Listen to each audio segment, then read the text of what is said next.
Today would have been my mother's birthday, and it's got me thinking a lot about death and regret.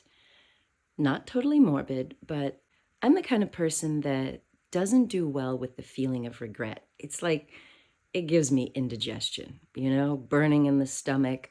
I don't like it. My mother really surprised me. Back when my mom had about 20 minutes worth of working memory, I showed her my TED Talk. She was really impressed. At the end of it, she said, "I can tell you are doing the Lord's work. Good job." After that, she said, I have lived my life the way I wanted to. I've traveled, I've dated who I wanted to, and I'm really ready to go. She said, I miss my mom, I miss my sisters, and I'm ready. And she said, if I cock up my toes today and meet my maker, I believe he will say, job well done. Whoa, that was such a turning point for me, because at that point I felt really bad for my mom. She went from being this feisty, independent woman who was basically blind, in a wheelchair, dependent on my sister, and yet she was able to say that she could go out with no regrets. It's had me thinking about this ever since, especially because I'm working with someone named Derry Llewellyn Davies. Watch his TED Talk, because he also had a pivotal moment with his father before he died. The regret that his father died with also impacted Derry to live his life very differently. The reason I'm thinking about this on January 5th, 2025, my mom's birthday, is because last year I made a big shift to only work with people and on projects that are truly aligned with my Dharma, with what I believe to be my soul's purpose.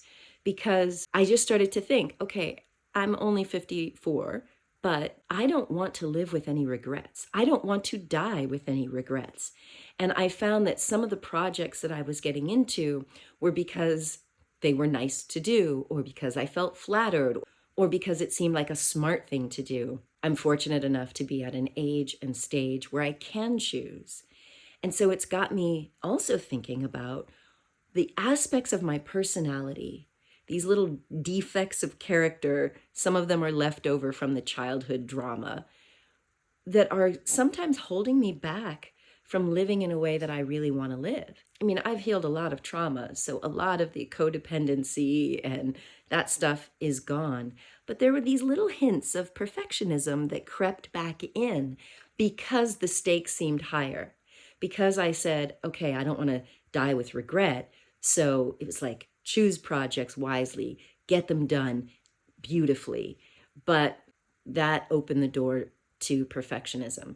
So even though she had been retired and moved to an island somewhere, she came back. So here I am at the beginning of 2025 saying, okay, I'm going to be vigilant and make sure that, yes, all of my projects and clients are aligned with my Dharma, but that I'm also working on my spiritual growth to evolve into this higher version of myself that has complete faith in life, in the divine, in myself, and in this path of awakening.